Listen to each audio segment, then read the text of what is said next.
The Trust Papers, Audio Edition, Building the Trust Layer, Paper 5, The Continuous Trust Framework. Hello and welcome to the Trust Papers. I'm Chris Ells, founder of Resolute. Over the past few papers, we've explored a question that's been bothering me for a long time. Why does compliance seem to require more work every year, yet organizations still struggle to know who and what they can actually trust? We've looked at hidden data supply chains. We've looked at why GDPR can't solve a visibility problem. We've explored document ownership. And in the last paper, we introduced the idea of relationship intelligence. Today, I'd like to bring those ideas together because I don't think the future of compliance is about better audits. I think it's about something much bigger. I think it's about continuous trust. Think about how most organizations manage compliance today. There's an annual audit. Policies are reviewed. Certificates are collected. Evidence is filed away. Everyone breathes a sigh of relief. And then the business carries on changing. People leave. New suppliers are onboarded. Cloud systems are updated. Software changes. Professional registrations expire. Cyber threats evolve. Reality changes almost immediately after the audit finishes, which raises an uncomfortable question. If everything has changed, how much confidence should we still place in evidence collected months ago? That's not a criticism of auditors, or regulators, or compliance professionals. It's simply recognizing that business has changed faster than the systems we use to govern it. Compliance was designed for a world that moved in months. Today's organizations move in minutes. And that's why I believe we need a different way of thinking.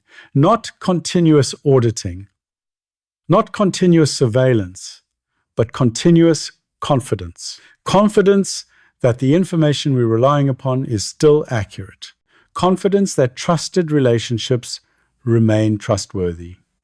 Confidence that when something important changes, trust changes with it.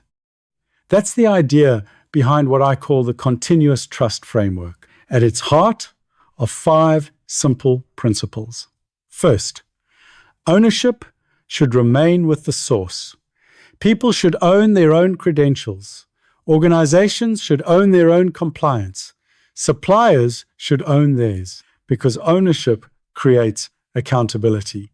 Second, we shouldn't be sharing documents. We should be sharing trusted status. Most of the time, we don't actually need another copy of someone's certificate. We simply need confidence that is still valid. Third, verification should be continuous. Trust shouldn't be renewed once a year. It should evolve whenever reality changes. Fourth, relationships matter. Modern organizations don't operate alone. They depend upon employees, contractors, suppliers, software vendors, and regulators. Understanding those relationships is becoming just as important as understanding the organization itself. And finally, evidence doesn't disappear. Evidence remains essential. Auditors will always need it. Regulators will always need it. The difference is that evidence supports trust. It no longer replaces it.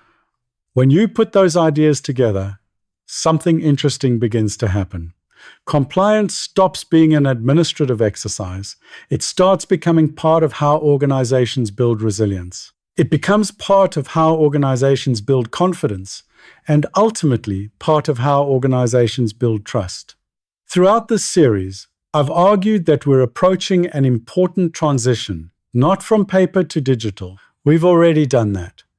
Not from manual to automated. We're doing that now. The next transition is from periodic compliance to continuous trust. I believe that change will redefine how organizations work together over the next decade. Because in the end, organizations don't succeed because they collect the most evidence. They succeed because they're the easiest organizations to trust.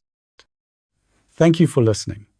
This has been the 5th and final paper in our first series, Building the Trust Layer. I hope you'll join me for our next series as we continue exploring how trust is becoming the infrastructure that underpins the digital economy. Until next time, remember that compliance proves what was true. Continuous trust helps us understand what is true now.